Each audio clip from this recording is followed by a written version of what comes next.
There's a very real possibility that the prices on several items that we use every day could be going up. And with how tight a lot of our budgets are right now, picking up what we need before it gets more expensive is extremely important. So today we're going to talk about items that preppers should buy before September 2026. The first item we should get before September is cooking fat. That includes olive oil and light blocking tins, along with things like ghee, canned butter, and coconut oil.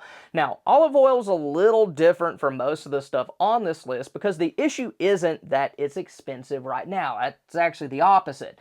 A couple years back, a bad drought across Spain, Italy, and Greece sent olive oil prices to record highs, but then last year's harvest bounced back, prices came down a good bit, and they've mostly held steady since. So at the moment, prices are pretty reasonable, but here's why I'd still go ahead and grab some now. That cushion of cheaper oil is already getting used up. Producers over in Spain have sold most of this season's supply way ahead of schedule, and the early read on next year's harvest isn't very good. The flowering came in weak, which usually points to a smaller crop, and it costs more to grow it than it used to. You add all that up, and then there's real potential for another spike down the road. On top of that, fats are one of the most calorie-dense foods that you can store. They have more calories per ounce than almost anything else in your pantry, and that matters a lot when you're trying to stretch out your food supply. So I'm not saying to go and ransack the grocery store, but if you've been meaning to get some cooking fat and set it aside, then doing that while it's cheap and the shelves are full is a very smart move.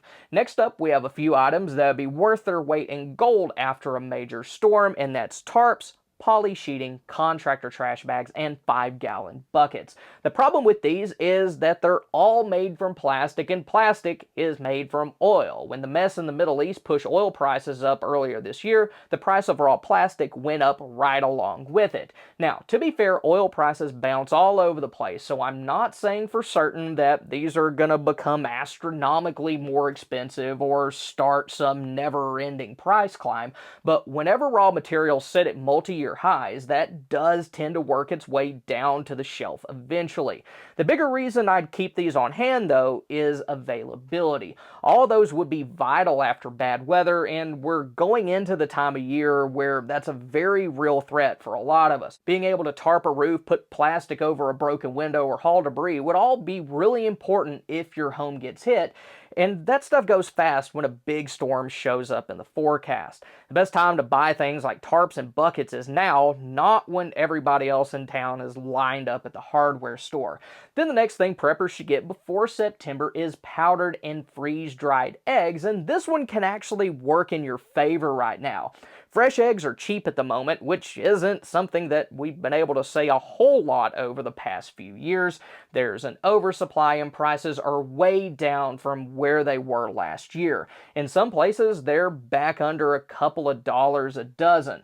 Unfortunately, though, the supply's shakier than the low price makes it look. Flocks have been getting hit again by the avian flu across, I think, like a dozen states. And every time that a flock gets taken out, we lose a bunch of birds, and that tends to pick back up in the fall when wild birds migrate through, and that's right around the corner. And when production drops, egg prices go back up, sometimes very quickly. The best way to prepare for this is to buy shelf-stable versions like powdered or freeze-dried while fresh eggs are still cheap and the shelves are full. Those are real protein that can store for years, and you'd be getting them near the bottom of the price cycle instead of scrambling for it when fresh eggs get more expensive. After that, preppers may also want to go ahead and pick up some canned basics before September.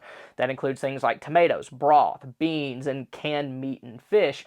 And for this one, don't think about panic over the food. Think about the can that it comes in. The same 50% steel and aluminum tariffs that are making other manufactured goods more expensive are also hitting the tin-coated steel that cans are made from. Some estimates put the bump somewhere around 9 to 15%, so the price of a $2 can of vegetables could go up like 20 or 30 cents. That may not sound like a whole lot, but it can add up quite a bit across a full pantry or if you're trying to build up your stockpile. The contracts that can makers run on reset in the fall, so we may see another wave of increases late this year into the beginning of next. That means that today's price could be close to the floor. The good thing about this, though, is that you're probably already buying canned foods anyway, so just go ahead and pick up a little extra while the stores are still competing for summer traffic. Just get the good deals while you still can. And building a pantry the smart way is the entire idea behind my 30-day Prepper Pantry course. It walks you through putting together a month of real meals using the exact stuff that we've been talking about. Things like canned staples, fats, and other shelf-stable basics without totally blowing your budget or ending up with a ton of food that nobody in your house wants to eat. The course is only $37 and you can find it using the links in the description and pinned comment below. Next up, we have one that a lot of people totally overlook, and that's dry pool shock. The real name for that is granular calcium hypochlorite, and it's one of the best things that you can store for long-term sanitation and water treatment. Regular liquid bleach starts losing its strength within about 6 months, so it isn't a very good choice for long-term storage. Pool shock, though, lasts for years, and even a little of it can treat a whole lot of water. It's one of the better values out there. You just have to be careful how you store it since it's corrosive and can rust metal and eat through its own packaging.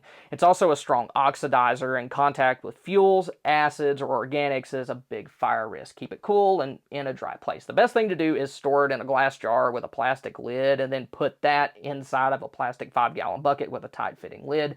But the reason for its potential price increase is kind of interesting. Making that stuff takes a process that uses an enormous amount of electricity, and industrial power costs have been climbing, so the price of pool shock has gone up with it. Then after that, another thing that you may want to get before September is tires and other rubber goods. That includes all-terrain and light truck tires, along with the spare belts and hoses that keep your vehicle running. And two things are squeezing these at once. First, since synthetic rubber is made from petroleum, the ongoing trouble in the Middle East has pushed prices on those. That caused the folks who make rubber goods to lean harder on natural rubber instead, but natural rubber's been going through a multi-year shortage caused by disease and heat in Southeast Asia. And since rubber trees take like 6 or 7 years to mature, the supply for that can't just bounce right back. Then on top of all that, tires coming from outside of the North American trade zone carry stiff tariffs, and the ones from China have even more. But the reason I put these on the list is that most of us use our vehicles daily, and if we had to bug out, it would be a vital part of that plan. Then on top of that, it's also a good idea to make sure that everything's in good shape before temperatures drop in the late fall and early winter. Tires and belts are exactly the kind of maintenance that people tend to put off until they absolutely have to fix it. So if you're anywhere close to needing new tires, or your car sounds like a stuck pig when you turn it on, get that taken care of now. Then before we get to our last 3 items, there's one hard deadline that's worth mentioning. On August 19th, a new 50% tariff will go into effect on hundreds of Canadian goods, and this reaches a lot further than most folks realize. It hits cars, plywood, furniture, tools, and hardware. So if you were planning on picking up things like Canadian-made plywood, portable water containers, or anything else that comes from there, do that before August 19th. It is important to note, though, that propane, fuel, and fertilizer aren't on that list, so don't worry about those too much right now. Another thing that we should pick up before September is small fuel canisters, specifically butane cans and 1-pound propane bottles, like what you use for camping or backpacking stoves. Those are affected by the global market for those kinds of fuels, and after things flared up in the Middle East, exports out of that region dropped and prices got kind of jumpy. And even if our shelves here don't empty out, that type of global instability could show up later as higher prices or thinner stock. Now, to be honest, fuel prices do bounce around a lot. Oil actually dipped some in late July, but it's been up and down pretty much all year. So I'm not saying that prices are definitely going to go up, but it is a good idea to go ahead and get what you need. I know that whenever I go to Walmart, I see 8-ounce butane canisters for just a few dollars. So if you use that, there's really no reason not to pick some up. The thing with butane, though, is that it does not vaporize at temperatures 31 degrees or below. So if your area gets really cold in the winter, you probably want to have at least some propane on hand as a backup. And with propane, I prefer to skip the little disposable 1-pound bottles entirely and just use either an adapter hose with a tank or a 1-pound bottle refill kit like the fuel keg. Those disposable bottles are just way too expensive. You literally pay more for the stupid bottle than you actually do the fuel. Then after that, there's nitrile gloves, and there are two things squeezing on these right now. First, the tariff on Chinese exam-grade nitrile gloves, the medical kind specifically, doubled to 100% at the start of this year. China makes most of the world's gloves and most of the raw material, so buyers went over to Malaysia, Thailand, and Vietnam, and that pushed prices up too. Second, the glove makers already raised prices about 40% this year because of increased petrochemical costs. But the big issue with these, at least for us, is that preppers file gloves under medical, which a lot of us put at the bottom of our list, kind of like it's an afterthought, but you really can burn through a lot of gloves very quickly doing a lot of different things. Cleaning, sanitation, gun cleaning, and first aid all use them. Price increases have already started on those, so be sure to pick up more than what you think you'll actually need. Then finally, we have off-grid power. That can include battery banks, power stations, solar panels, charge controllers, and inverters, along with cables and adapters. On September 1st, China will end an 11-year tax break and begin taxing lithium batteries.